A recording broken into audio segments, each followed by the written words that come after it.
যেই নামাজ জান্নাতের সার্টিফিকেট। ফজরের নামাজ ফজরের নামাজ না, ফজরের নামাজ জান্নাতের সার্টিফিকেট। ওয়াকুরআন আল ফজরি কানা মাশহুদা, ফজরের নামাজ কিয়ামতের দিন সাক্ষী দিবে, কবরে সাক্ষী দিবে, সর্বক্ষেত্রে আগে যায় দাঁড়াবে সিনা টান করা, আর বলবে যা হবে আমার উপরে হবে, পিছে যে দাঁড়ায় আছে ওর উপরে কিচ্ছু হবে না। ফেরেশতা জিজ্ঞাসা করবে এরকম টান করে দাঁড়ায় রইছ আযাব সওয়ার জন্য, তুমি কে? তো বলবো আমি ফজরের নামাজ। ফজরের নামাজ তো জান্নাতের সার্টিফিকেট, ওইটাই তো বড় হয় না। সময়ের যদি দাম না হইতো তাহলে ফজরের দাম এত হইতো না, আসরের দাম এত হইতো না। আসরে সবচেয়ে বেশি ব্যস্ত থাকে মানুষ, হয়তো দোকান গুটানের সময় হয়, নাইলে বেচা বিক্রি একবারে পুরা টাপে ওঠে, ব্যস্ত থাকে। দুই সময় নামাজ, আর দুই সময়ই ফেরেশতা চেঞ্জ হয়। যারা ফজরে আসে ওরা আসরে চলে যায়, যারা আসরে আসে ওরা ফজরে চলে যায়, ফেরেশতাদের শিফট পরিবর্তন হয়। আর হাদিসে আছে ফেরেশতাদেরকে আল্লাহ জিজ্ঞাসা করে কাইফা তারাকতুম ইবাদি, ছেড়া যে আসলে কি অবস্থায় পাইলে, কি অবস্থায় রেখা আসলে? তো ফেরেশতারা বলে তারাকতুহুম ইউসাল্লুন, যখন ছেড়া আসতেছি তখন নামাজে পাইছি, নামাজে দেখা আসছি, নামাজ পড়ে।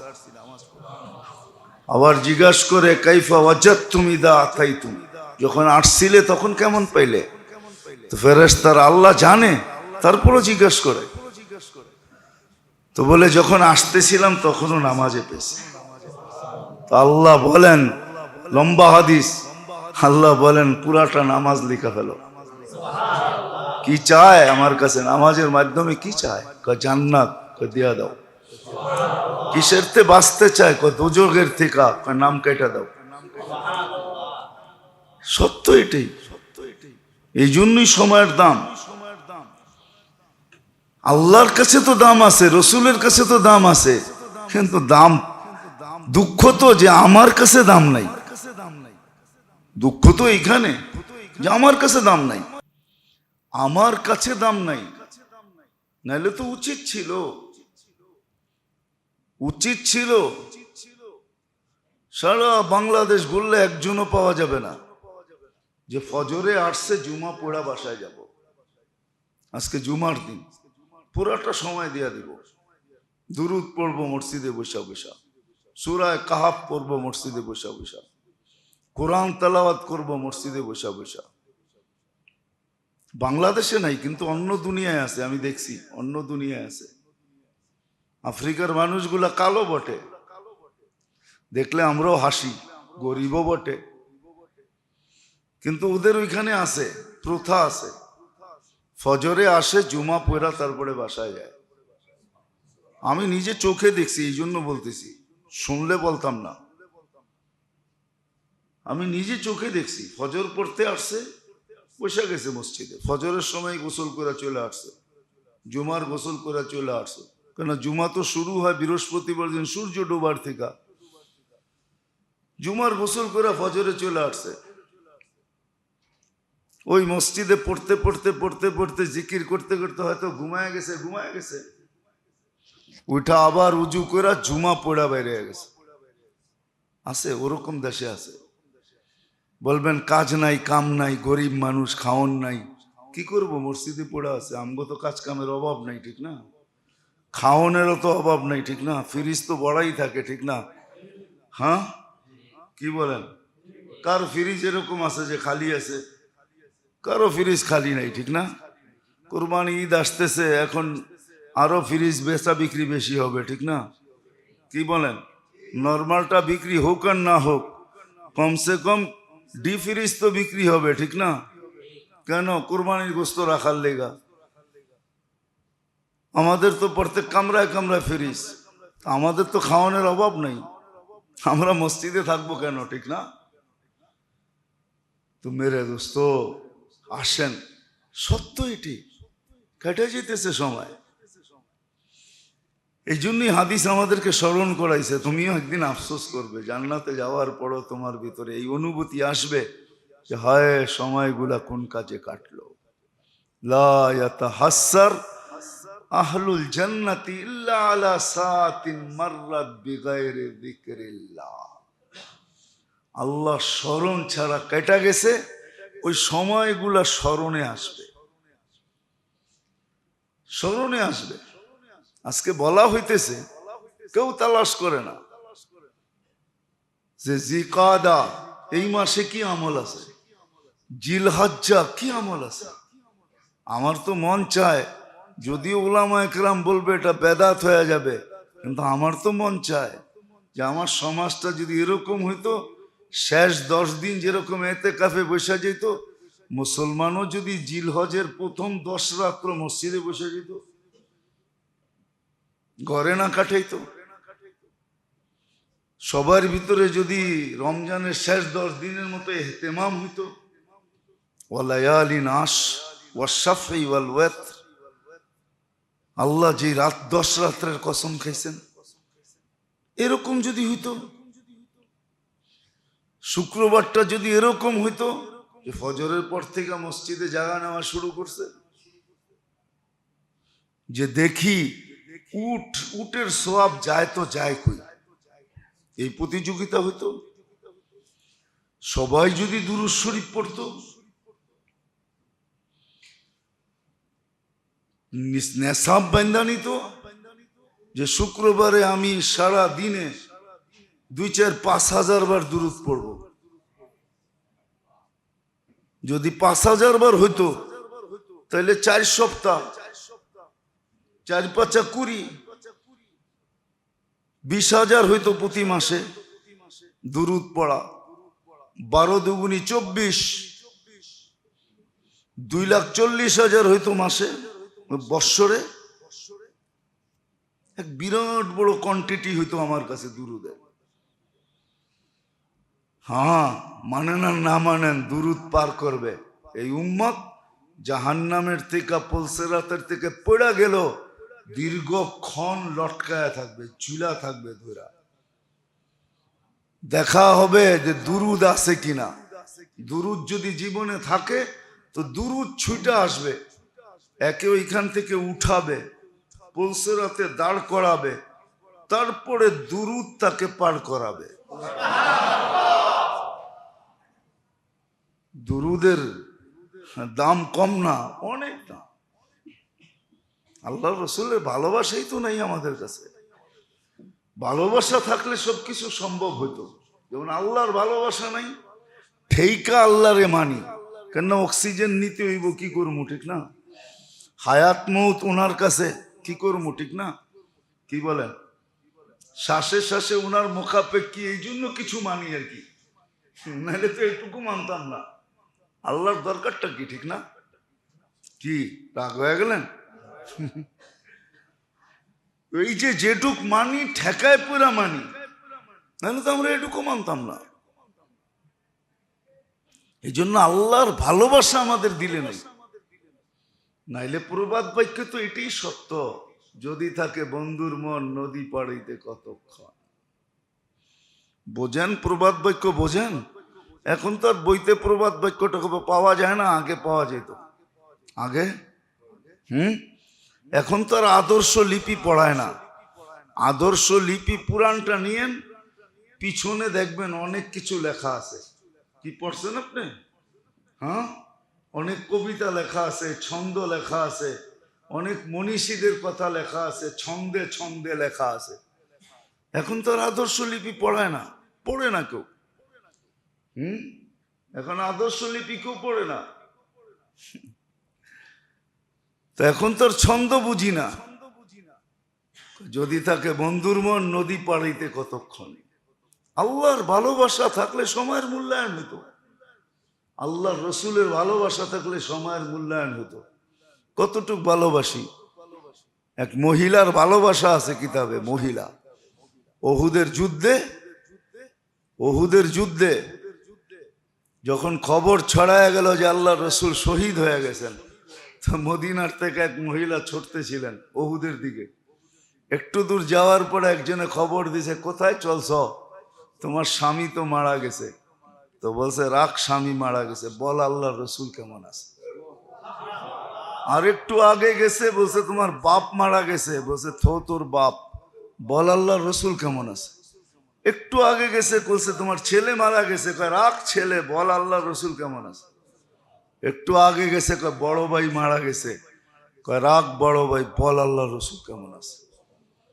পঞ্চম ব্যক্তি বলছে আল্লাহর রসুল ভালো আছে, বলছে আরিনি, আগে আমারে দেখানো ছাড়া বিশ্বাস করবো না। তা আল্লাহর রসুল যে মজমার ভিতরে ছিলেন, ফাটতে ফাটতে ওই মজমার ভিতরে ঢুকছেন, আর আল্লাহর রসুলরে দেখে একটা চিৎকার দিয়েছেন, মুসিবাতুন বাদাকা জালালু। হাদিসের শব্দ আছে মুসিবাতুকা আর মাল মুসিবাতু বাদাকা জালালু, ইয়া রাসূলুল্লাহ, আপনাকে দেখার পরে কোনো মুসিবতই না। যদিও 4 মুসিবতের কথা আমি শুনে আসলাম, এটি আমার কাছে কোনো মুসিবত না। আপনাকে দেখার পরে, এটার নাম ইশক, এটার নাম মোহাব্বত। আপনি তো সুপারিশ চান, ঠিক না? রাগ হবেন না, হইতে পারে এটাও হইতে পারে সুপারিশ, উল্টা জুতোও দেখাইতে পারে, উল্টা বলতেও পারে সুকান লিমান গাইয়ারা বাদি, আমার এহসান যে ভুলা গেছো দূরে সরো। আর এটাই সত্য, আল্লাহর রসুল যাকে দূরে সরাবে বা আল্লাহর রসুল যার বিরুদ্ধে বলবে, ইত্তাখাযু রব্বানা রব্বি ইত্তাখাযু কওমি হাযাল কুরআনা মাহজুরা, যার ব্যাপারে বলে দিবে, সাথে সাথে মনিটরে উঠা যাবে, সাথে সাথে প্রজেক্টরে উঠা যাবে যে বন্ধু বিরুদ্ধে চলে গেছে, আল্লাহ সামনে লেখা দিবে আমিও বিরুদ্ধে। বন্ধু বিরুদ্ধে তো আমি বিরুদ্ধে। কোরআন এটাই বুঝেছেন, কোরআনে আছে ওয়াস্তাগফিরুল্লাহ ওয়াস্তাগফারা লাহুর রাসূল লাওয়াজাদুল্লাহ তাওয়াবার রহিমা, আমার কাছে মাপ চাইলেই হবে না, আমি দেখব বন্ধু পক্ষে না বিরুদ্ধে। বন্ধু যদি বিরুদ্ধে হয়, পক্ষে হয়, তাহলে আমি গুনাহ মাফ করে দিব। কতগুলা করলো, কে করলো, কি কি গুনাহ করলো, এটা আমার কাছে কোনো বিষয়ই না, এটা দেখবো না, আমি মাফ করে দিব। শুধু দেখবো বন্ধু পক্ষে না বিরুদ্ধে। এতটুকু গ্যারান্টি দিছেন, কিন্তু আমাদের ইশক কোথায়? আল্লাহর ভালোবাসা কোথায়? কোথায় আল্লাহর ভালোবাসা? কোথায় রসুলের ভালোবাসা? দুরূদ পড়তো শুক্রবারে, বুকে হাত দিয়া বলেন, আমরা যারা এখানে আসি ডেলি 100 বার দুরূদ কে পড়ি? বড় বড় দূরত্ব বাদই দিলাম, বড় বড় দূরত্ব বাদই দিলাম। ওলামাও পড়ে না, তোলাবাও পড়ে না, এরাও পড়ে না, বাকি দুরূদ বাদ দিলাম। দুরূদের বহুত কিতাব আছে, দুরূদের বহুত কিতাব আছে। হ্যাঁ, যারা পড়ার, আল্লাহ জাগরে পড়ায় তৌফিক দেয়, এরা পড়ে। কিন্তু ডেলি 100 বার দুরূদকে পড়ি। তাবলীগ আলাগো ভিতরেও তো দুরূদের 3 তসবির ভিতরে দুরূদ আছে, এরাই বলুক যে ডেলি 100 বার দুরূদ পড়ি। কয়জনে পড়ে 3 তসবি? 3 তসবির ভিতরে তো দুরূদও আছে, ইস্তেগফারও আছে, কয়জন পড়ে ডেলি? বুঝা গেল সময়ের মূল্য আমার কাছে নাই। এই জন্যই আমারও মূল্য নাই, আল্লাহ আল্লাহ রসুলের কাছে মূল্য নাই। যদি থাকতো তাইলে এখন মাদ্রাসায় জিজ্ঞাসা করি, মাঝে মাঝে পড়ানোর সময় জিজ্ঞাসা করি, দাওরা পড়ে, হাদিস বুখারী পড়ে, কিন্তু জিজ্ঞাসা করলে অধিকাংশ ছেলে হাত উঠাইতে পারে না। বুখারীতে চলে আসছে, এখন পর্যন্ত আল্লাহ রসুলকে স্বপ্নে দেখে নেই, এখন পর্যন্ত দেখে নেই। বেদ খুলতে নাই, এই জন্য খুলতে চাইতেছি না। সময় আমরা দেখছি মাদ্রাসার অনেক ছেলে আসে এখানে জুমা পড়তে, এদেরকে বলতেছি, এক সময় আমরা দেখছি মিজান পড়ে 2য় ক্লাস 3য় ক্লাস, ওই সময় রসুলকে স্বপ্নে দেখা পেয়েছে। এক সময় ছিল, প্রমাণ দিতে পারবো। ব্যাধ খুলতেছি না, এই জন্য বলতেছি না, প্রমাণ দেওয়া যাবে, ছোটবেলা দেখা ফেলছে। আছে, ব্যাধ খোলা যায়। আলহামদুলিল্লাহ আমাদের ঘরেই আছে, মেয়েরা ছোট, বিয়ের আগেই আল্লাহ রসুলকে দেখা ফেলছে, এখন তো বালেগও হয় নাই। ব্যাধ খুলতে নেই, এই জন্য বলতেছি, উৎসাহের জন্য বলতেছি। এক সময় ছিল, আজকে এখন সময় নেই। দাওরা পড়ে, বুখারি পড়ে, আল্লাহ রসুলকে স্বপ্নে দেখে নেয়। ওর তো বুখারি পড়ার আগেই চিৎকার দিয়ে মরে যাওয়া দরকার ছিল, আমি বুখারি পড়তেছি এখনো দেখি নাই, আমি কবে দেখব? আল্লাহ রসুলের হাদিস পড়তেছি, দাড়ি পাইকা গেছে এখনো দেখি নাই। রাগ হয়ে যায় না? আমি ওদিন বলতেছিলাম নোয়াববাড়ি মসজিদে যে আমার যোগ বিয়োগে মিলে না, আমি আজ পর্যন্ত মিলাইতে পারিনি। আমি আমার মনেরটা বলতেছি যে এক ব্যক্তি মদিনা মুনাওয়ারা দেখলো, রওজা দেখলো, ও দাড়ি ছাড়া দেশে আসে কি করে? ঠিক না? ওদিন বলছিলাম, আমি কালকেও বলছি এক জায়গায়, আমার যোগ বিয়োগে মিলে না। আমি বহু যোগ বিয়োগ করে দেখছি যে রসুলের রওজা দেখলো আর ও দাড়ি ছাড়া দেশে আসে কি করে, আর দেশে আইসা ক্লিন শেভ করে কি করে, আমার বুঝে আসে না।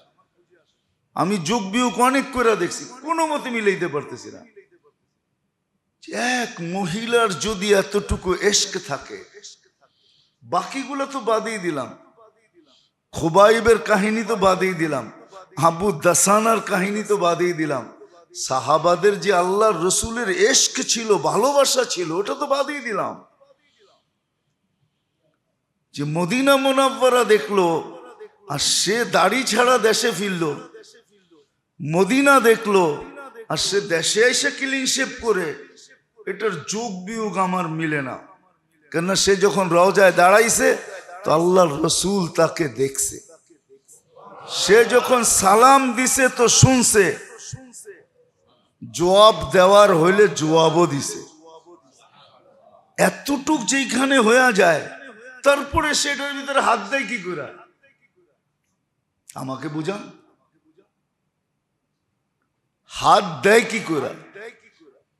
আর যেই দাড়ি আমাকে জান্নাতে নিয়ে যাবে, যেটা শো করতে পারলে জান্নাতে নিয়ে যাবে। ক্রেডিট কার্ড যাদের কাছে থাকে ওরা যাবে, টাকা আছে কি আছে না এটার চিন্তা বেশি করে না। ওরা জানে, জিজ্ঞাসা করবে তোমাদের এইখানে মেশিন আছে ক্রেডিট কার্ড পাঞ্চ করা? ওই গাড়ির তেল নিতে যেও জিজ্ঞাসা করে ক্রেডিট কার্ড পাঞ্চ করা যাবে? যদি কয় যাবে তো আর চিন্তা করে না, কার্ড দিয়া দেয়, কয় পাঞ্চ করে লাও, কয় টাকা বিল হইছে লেখো, আমি কোড বসায় দিয়া ফিঙ্গার দিয়া দিতেছি। দাড়ি তো হইলো ক্রেডিট কার্ড, এটা দেখায় জান্নাতে যাবে, সে কাটে কি করে? হ্যাঁ, আল্লাহ তো অনার্থক কিছু দেন নাই। দাড়ি কাটার প্রচলন তো আসছেই অল্প কয়েকদিন, এর আগে তো কাফেরেরও দাড়ি ছিল, পুরুষ বলতেই দাড়ি ছিল, পুরুষ বলতেই। হ্যাঁ, এই জন্যই তো আল্লাহ রসুল পৃথক করতে বলছেন, বলছে কেউ মোচ কাটে না, তোমরা মোচ কাটবা। কেউ দাড়িও কাটে না, মোচও, তোমরা মোচ ছোট করবা, এটাই তোমাদের ইউনিফর্ম, তোমাদের পরিচয়। তোমাদের মোচ ছোট দেখলে বোঝা যাবে এটা মুসলমান, যার মোচ ছোট না ওটা বোঝা যাবে এটা অন্য দিকের।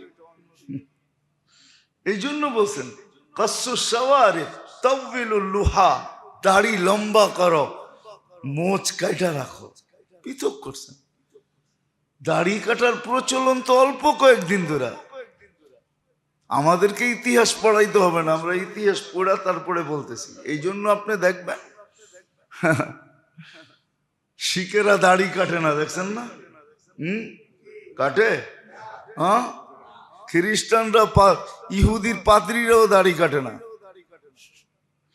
আমাকে তো চিনাইতে হবে না, আমি তো দুনিয়া ঘুরতে ঘুরতে শেষ, সব চোখে দেখা বলতেছি, কিতাব পড়া না। দাড়ি কাটার প্রচলন তো আসছে অল্প কয়েকদিন, 200-500 বছর। এর আগে তো কেউ দাড়ি কাটতেন না, কাফেরেরও দাড়ি ছিল, পুরুষ বলতেই দাড়ি ছিল, মেয়ে লোক বলতে দাড়ি ছিল না। এখন তো সবাই একরকম সাজতে চায়। সবাই একরকম সাজতে চায়। যাক, যেটা আমার বুঝানোর উদ্দেশ্য মেরে দোস্ত, আসেন সময়ের মূল্যায়ন করি, তাইলে আমি মূল্যায়িত হব। একটা সময় যেন ফালতু না কাটে, সজাগ হই। হ্যাঁ, সত্য এটাই, এই কথাটাই সত্য।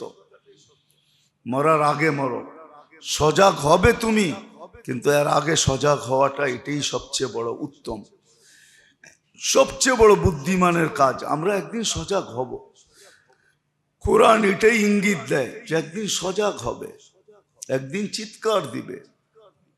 কিন্তু আজকে সজাগ হওয়াটা হলো উদ্দেশ্য, যে আজকে আমি সজাগ কিনা, আজকে আমার সময়টা সঠিক কাটতেছে কিনা। এই জন্য ওদের সাথে সংযুক্ত হওয়া চাই যাদের নিজামুল আওকাত আছে, নিজামুল আওকাত, ওদের সাথে, আল্লাহওয়ালাদের সাথে সংযুক্ত হওয়ার জন্য এই জন্য বলা হয়, কারণ এদের কাছে নিজামুল আওকাত আছে।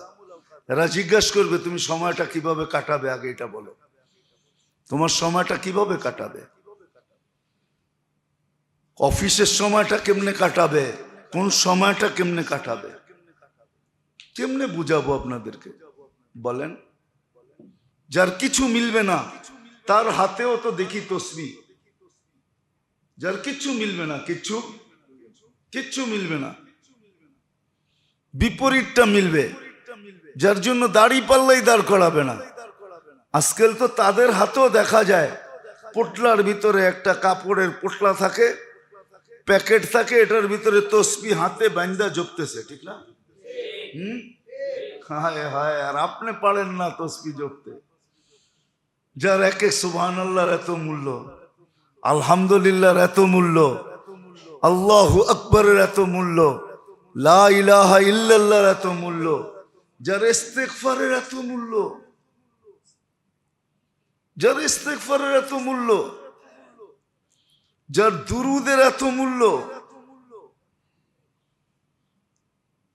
দুরুদ পড়তে দেরি, এইখান থেকে একজন ফেরেশতা নিয়া মদিনা মুনাওয়ারায় নাম ঠিকানা সহ পেশ করতে দেরি করে না।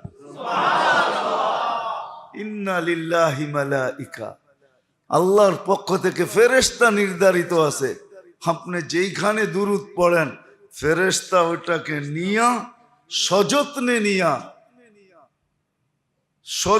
নিয়া আল্লাহ রসুলের সামনে পেশ করে, ইয়া রাসূলুল্লাহ, উম্মত দুরুদ পড়ছে, নাম এটা, ঠিকানা এটা, বাবার নাম এটা, কত যত্ন করে আপনার দুরুদটা পৌঁছানো হয়, কিন্তু কয়জন পড়ি? আসেন, জিকাদা আসছে, জিলহজ্জও আসবে, তারপরে মুহররমও আসবে, তারপরে সফরও আসবে, তারপরে রবিউল আউয়ালও আসবে। মাস আসতে থাকবে আর যাইতে থাকবে, আর আমি দিন দিন গাফলতের দলদলের ভিতরে ঢুকতে থাকবো। দলদল বোঝেন? চোরা বালুরে বলে দলদল। নদীর ভিতরে চোরা বালু থাকে, চোরা বালু, যেটার ভিতরে পাও দিলে নিজে নিচে কি ডাইবা যায়। আপনার আমি গাফলতের ভিতরে ডেলি নিচে যেতেছি। উঠতে বসতে চলতে ফিরতে অভ্যাস করে নেওয়া উচিত, করা উচিত, করলে দেখবেন হবে। ডেলি 2, 4, 5 হাজার বার দুরূদ জিকির করা কোনো ব্যাপার না, সহজ। হাঁটতে চলতে উঠতে বসতে সহজ, হাতের আঙ্গুলে গইনও সহজ, তসবির দরকার নেই, সহজ। কিন্তু হ্যাঁ, অভ্যাস করতে হবে যে ডেলি 1000 বার কলেমা, 1000 বার দুরূদ, 1000 বার ইস্তেগফার, 1000 বার সুবহানাল্লাহ, 1000 বার আলহামদুলিল্লাহ, 1000 বার লা ইলাহা ইল্লাল্লাহ, 1000 বার আল্লাহু আকবার। কোনো কঠিন না, সহজ। আর পড়তে দেখেন আস্তে আস্তে ভিতরে প্রশান্তি আসতে থাকবে।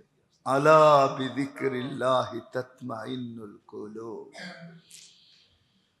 প্রশান্তি দিলের ভিতরে, শান্তি, সুখ শান্তি, দিলটা প্রশান্তিতে ভরা, এটার জন্য আল্লাহ জিকির দিছেন, আস্তে আস্তে এটা ভরতে থাকবে। একদিন আসবে অশান্তি দিলে থাকবে না, শুধু শান্তি দিয়া দিলটা ভরা থাকবে, ভরা যাবে, মনটাও ভরা যাবে। এটাই, আল্লাহ ছাড়া মন ভরে না, আল্লাহ দিয়া মন ভরা যায়, আর কিছু দিয়ে মন ভরা যায় না। তখন দেখা যাবে মনটা ভরা যাবে, তখন অনেক রোগের থেকে বেঁচে যাব। লোভ থাকবে না, লালসা থাকবে না, হিংসা থাকবে না, বিদ্বেষ থাকবে না, হিংসা থাকবে না, বিদ্বেষ থাকবে না, দুশ্মনী থাকবে না, আদাওয়াত থাকবে না, লোভ থাকবে না, লালসা থাকবে না, কিচ্ছু থাকবে না ভিতরে। আজকে যেগুলো আছে দুনিয়ার কারণে আখেরাত বরবাদ করতেছে, কিন্তু ওয়ালা ইয়াশউর, এর খবরই নেই যে আখেরাত ধ্বংস হইতেছে, দ্বিধাই নাই, চিন্তাই নাই যে আমার আখেরাত ধ্বংস হইতেছে। কোরআন আমাকে ধ্বনি দিতেছে, ফামা রাবিহাত তিজারাতুহুম, তোমার ব্যবসা লাভজনক হইতেছে না।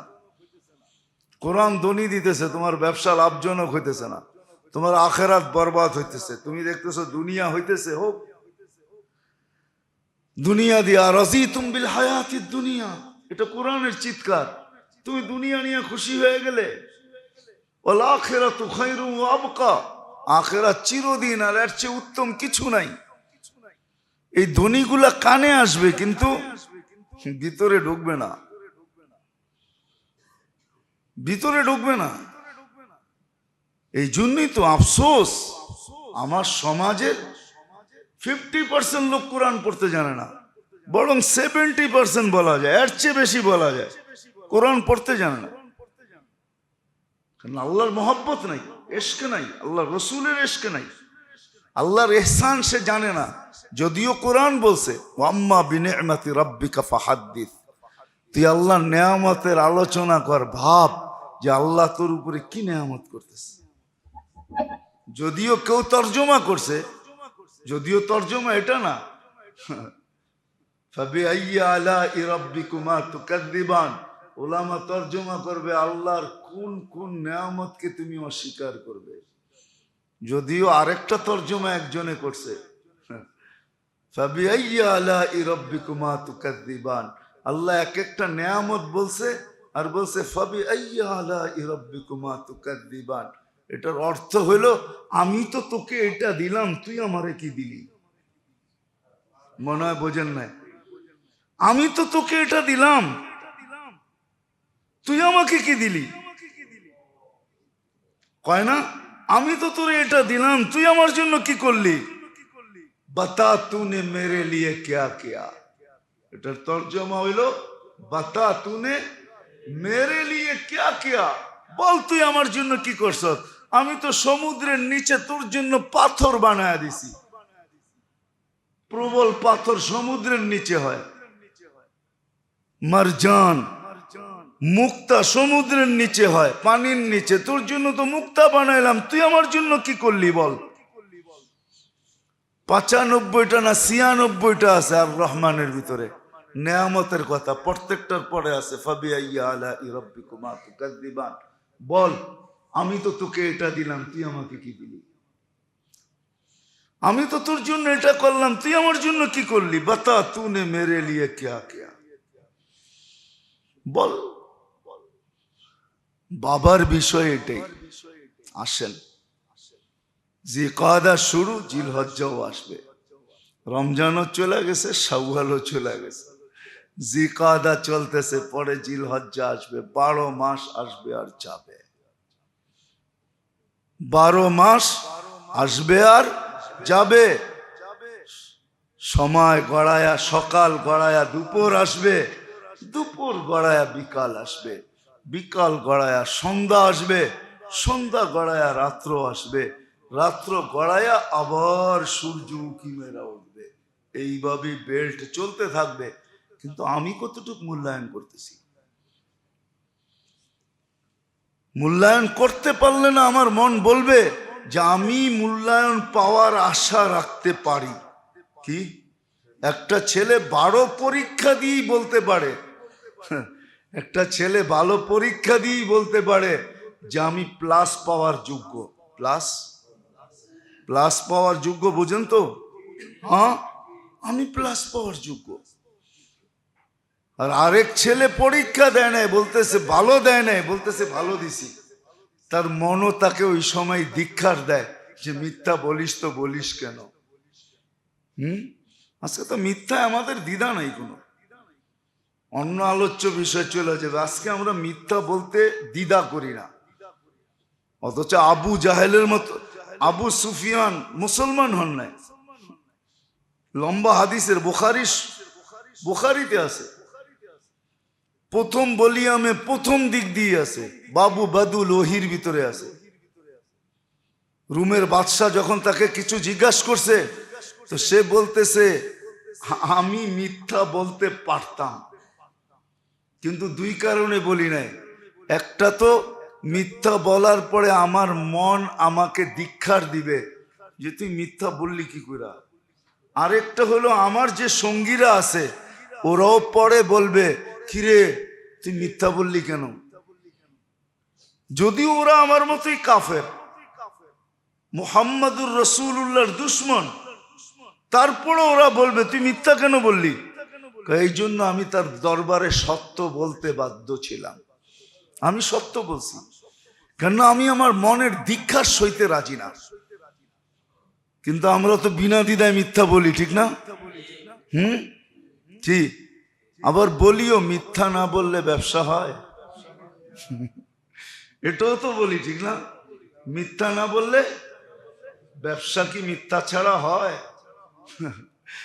এই জন্যই তো বরকত হয় না, এই জন্যই কি নাই, এই জন্যই কি নাই, বরকত নাই। এই জন্যই বরকত নাই, এই জন্যই তো আপনার লোন আর লোন। এই যে তো সব টাকা ডাক্তারের কাছে যায়, এদিক যায় ওদিক যায়, বরকত নাই। কি নাই? বরকত নাই। আর মিথ্যা যখন ছেড়া দিবে তখন হয়তো ব্যবসা হবে না, যতটুক ভাবতেছেন অতটুক হবে না, যতটুক হবে অতটুক বরকতওয়ালা হবে, বরকতওয়ালা। কে বলে স্বপ্নে দেখছে, কয় এখানে 1 লাখ রাখা আছে, কয় বরকত আছে, কয় না, কয় তাইলে দরকার নেই। পরের দিন স্বপ্নে দেখছে এখানে 1000 রাখা আছে, কয় বরকত, কয় না রাখা আছে, কয় বরকত, কয় আছে, কয় তাইলে দরকার আছে। 1 টাকা নিয়ে বাজারে গেছে, তো দেখতেছে একজনে মাছ বেচতে বেচতে একবারে পচে গেছে আর কি, শেষমেশ বাড়িতে যাবে গা, লাভ তো যা হওয়ার হয়ে গেছে। এখন ডাকতেছে 2টা 1 টাকা, 2টা 1 টাকা, 2টা 1 টাকা। কয় তাইলে আমার কেনার সুযোগ আছে এখন, তো 2টা নিয়ে আসছে 1 টাকা দিয়া। বাড়িতে আসার পরে বউ বলছে এটা কি নিয়ে আসছো, কয় যা নিয়ে আসছি 2টা 1 টাকায় পাইছি, আর কত, এটাই খাও। তো কাটছে, তো 2টা মুক্তা বাইরেছে পেটের ভিতর থেকে, লয়ে গেছে বলে সোনার দোকানে। তো কয় যে কিনবো এত টাকা দিয়া, তো বিক্রি করে চলে আসছে। কিন্তু যে কিনছে সে কিনেই দেখছে যে এটা তো টুইন হয়, একটা তো হয় না, 2টা না হইলে তো দাম পাবো না।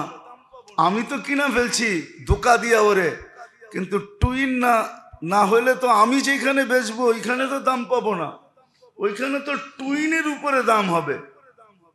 তো বাড়িতে যে জিজ্ঞাসা করছে আরেকটা বলে আছে, কয় আছে। এটা তো টুইন হয়, আরেকটা, কয় আছে। কয় দাম, কয় প্রথমটা তোমার দামে বেচছি, এটা আমার দামে বেচবো। কয় কত, কয় এত গাদা পিঠ বইরা সোনার টাকা দিবা, নিবা? তো বলছে তারপরও নিব, কেননা রাজার কাছে নিয়ে গেলে আমি আর 3 গুণ পাবো। তো যা পাইছে 1 টাকা দিয়ে অর্ধেক শহর কিনা ফেলছে। বরকত এরকম হয়, বরকত 1 টাকা হইলেও বরকত এরকম হয়। আসেন সময়ের মূল্য দিই, শিখি, আলেম ওলামাদের কাছে যাই, আল্লাহওয়ালাদের কাছে যাই, এদের কাছে যাইয়া শিখি, এদের কাছে জিজ্ঞাসা করি আমি সময়ের মূল্য দিতে চাইতেছি। আর যদি যাইতে না চান তাহলে নিজের উপরে বান্ধা নেন যে ডেলি কলেমা কতবার পড়বেন, ইস্তেগফার কতবার পড়বেন, সুবহানাল্লাহ কতবার পড়বেন, আলহামদুলিল্লাহ কতবার পড়বেন, আল্লাহু আকবার কতবার পড়বেন, লা হাওলা ওয়ালা কুওয়াতা কতবার পড়বেন, দুরুদ কতবার পড়বেন, বান্ধা নেন। এই তসবিহগুলা বাঁধেন। আছে লম্বা হয়ে যেতেছে। ইলিয়াস রহমতুল্লাহ আলাইহির ফ্যামিলির ব্যাপারে আছে, আমার আম্মা সংসারের সব কাজ করেও ডেলি 16,500 বার ওজিফা পড়তেন, 7 পারা কোরআন শরীফ পড়তেন। যখন নেক কাজ শুরু করে না, তখন সময় বরকত হয়। আপনাকে দেখানো যাবে সময় বরকত হয়। বরকত যদি না হইতো তাহলে ছোট জীবন 63 বছর বাঁচছে। আশরাফ আলী থানভী রহমতুল্লাহ আলাইহি কিতাব লেখছে 1300 20 পৃষ্ঠা করে না। এক এক কিতাব আছে 6 ভলিউম, 7 ভলিউম, 8 ভলিউম, 10 ভলিউম, 10ও না। ওনার ফতুয়ার কিতাব আছে 22 ভলিউম, এমদাদুল ফতুয়া। 1300 কিতাব লেখছে 63 বছর বয়সে। মারপেটের পরেই কি লেখা শুরু করছে নাকি? 19-20 বছর তো গেছে গা আলেম হইতে, তারপরে না লেখা শুরু করছেন। ইমাম তাইমিয়া 63 বছর বয়স ছিল। এক কিতাবই আছে 32-36 ভলিউম, মজমাউল ফতুয়া। এরকম 100 না কয়েক হাজার কিতাব লেখছেন। জিন্দেগিতে বরকত দিছেন আল্লাহ। শুধু সময়ের মূল্যায়ন দ্বারা জিন্দেগিতে বরকত আসে। তখনই কবির কথা সত্য হবে। উর্দু তো বুঝবেন না, আবার উর্দু বললে আবার কোন ফতুয়া লাগায় দেন, এটাও তো চিন্তা করি। উর্দুতে আছে নতিজা জিন্দেগানি কা হ্যায়, নতিজা জিন্দেগানি কা হ্যায়, দুনিয়া মে কুছ কর জানা, খেয়ালে মৌত ভেজা হয়, আয়ে তো মর জানা। মৌতের সময় নির্ধারিত, যখন আসবে মরা যাবে। জিও তো জিন্দু কি তরহ জিও, মুর্দু কি তরহ জিও তো क्या খাক জিও। জীবিত মানুষের মতো জীবিত থাকো, মরা মানুষের মতো জীবিত থেকে লাভটা কি? কিছু কইরা যাও দুনিয়াতে। আল্লাহ আমাদেরকে বুঝার, শিখার, মানার, আমল করার তৌফিক দান করেন। ওয়া মা আলাইনা ইল্লাল বালাগ।